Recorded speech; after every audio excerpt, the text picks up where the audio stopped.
कोई हाथ भी ना मिलाएगा, जो गले मिलोगे तपाक से। ये नए मिजाज का शहर है, जरा फासले से मिला करो। तभी यही सिवान का सच था। तब सिवान में साहिब यानी शहाबुद्दीन का साम्राज्य था। 3 दशक बाद यह पहला मौका होगा जब 2024 के चुनाव में शहाबुद्दीन नहीं होंगे। शहाबुद्दीन की गैर मौजूदगी में होने वाले इस चुनाव को लेकर सिवान में सरगर्मी तेज है।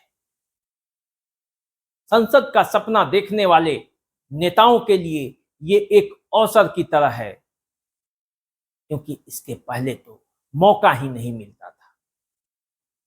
शहाबुद्दीन के नहीं होने की वजह से सिवान के सियासी तावे पर कौन कौन सी रोटी पक रही है, क्या क्या समीकरण बन रहे हैं, क्या क्या उठा पटक हो रहा है, क्या हो रहा है कि सिवान का राजनीतिक पारा इतना गर्म है। कौन कौन से नेता चुनावी समीकरण में, चुनावी समर में कूदने के लिए कमर कस रहे हैं। सिवान के सियासी समीकरण का इतिहास क्या है, सिवान का सच क्या है। आज यही सब बताने के लिए, यही सब समझाने के लिए मैं राकेश तिवारी देसी अड्डा पर आपके सामने हाजिर हूं। तो चलिए, जिन जिन लोगों ने अभी तक देसी अड्डा को सब्सक्राइब नहीं किया है यूट्यूब पे, वो सब्सक्राइब कर ले, फेसबुक और इंस्टाग्राम पर फॉलो कर ले, लाइक कर ले।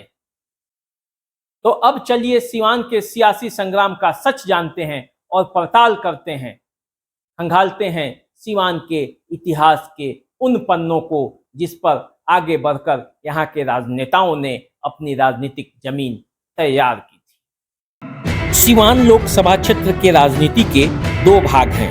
वर्ष 1992 से 1995 तक सिवान के राजनीति का समीकरण अलग था। वर्ष 1995 के बाद जब सिवान के सांसद शहाबुद्दीन बने, तब से सिवान के राजनीतिक समीकरण अलग हो गए। शहाबुद्दीन के उदय के बाद सिवान का पूरा राजनीतिक समीकरण सिर्फ शहाबुद्दीन के इर्द गिर्द घूमने लगा।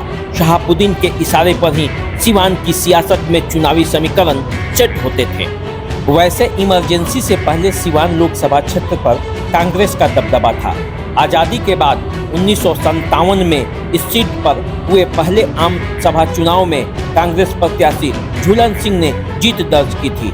इसके बाद 1962 से लेकर 1971 तक मोहम्मद यूसुफ लगातार 3 बार सांसद रहे। आपातकाल को लेकर इंदिरा गांधी के खिलाफ लोगों का गुस्सा था। इसी वजह से कांग्रेस ने 1977 में यह सीट गंवा दी।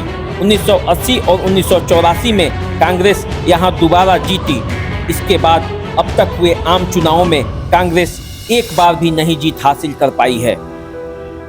सिवान सीट पर सबसे ज्यादा 4 बार जीतने का रिकॉर्ड मोहम्मद शहाबुद्दीन और मोहम्मद यूसुफ के नाम है।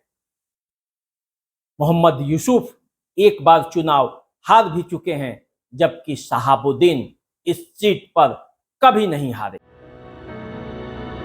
2009 में जब शहाबुद्दीन जेल में बंद थे, तब उनकी पत्नी हिना साहिब पहली बार राजद के टिकट पर खड़ी हुई और उन्हें निर्दलीय ओम प्रकाश यादव ने पराजित किया।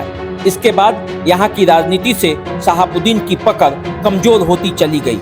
मोदी लहर के बीच 2014 में भाजपा ने इस सीट पर पुनः 25 सालों बाद जीत का परचम लहराया। ओम प्रकाश यादव राजद प्रत्याशी हिना साहब को हराकर दूसरी बार संसद पहुंचे। इसके पहले भाजपा को यहां 1989 में जीत मिली थी।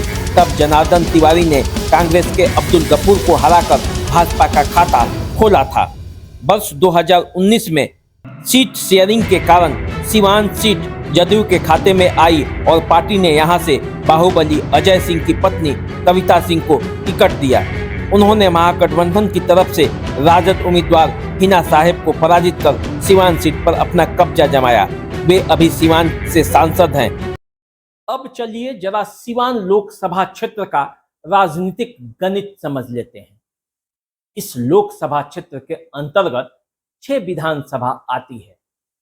सिवान, जीरादेई, दरौली, रघुनाथपुर, बरहरिया और दरौदा। दरौदा को छोड़कर सभी 5 विधानसभा क्षेत्रों पर महागठबंधन का कब्जा है।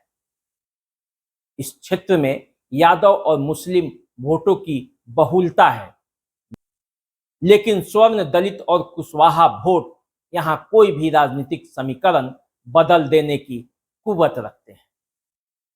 अब सीवान की राजनीति होगी तो कैसे होगी? कौन कौन यहां दावेदार है?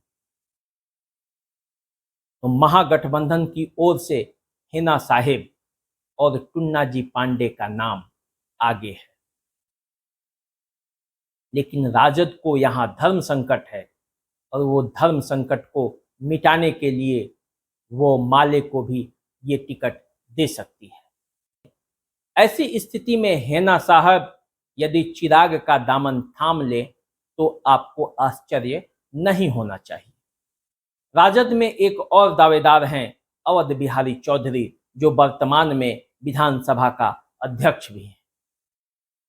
सिवान में इनकी जमीनी पकड़ भी मजबूत है। भाजपा से ओम प्रकाश यादव के अलावे मंगल पांडे और मनोज सिंह भी दावेदारी ठोक रहे हैं।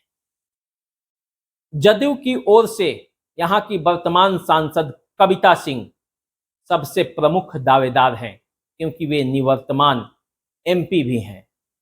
लेकिन यदि सीटों के तालमेल में मामला इधर से उधर हुआ तो फिर देखना होगा कि कविता सिंह कहां जाती हैं। कविता सिंह के बदले उनके पति अजय सिंह भी चुनाव मैदान में कूद सकते हैं। इसके अलावे चुनावी मैदान में कूदने के लिए बाहरी प्रत्याशी भी टकटकी लगाए बैठे हैं। अब देखना यह है कि सिवान की राजनीति किस मोड़ पर जाती है। आगे भी हम आपसे सिवान की राजनीति पर चर्चा करेंगे और विस्तार से बातें बताएंगे, लेकिन आज मुझे इजाजत दीजिए और चैनल को सब्सक्राइब करें। यदि आप फेसबुक और इंस्टाग्राम पर देख रहे हैं तो इसे फॉलो करें और लाइक भी करें, वीडियो को शेयर भी कर दें। नमस्कार।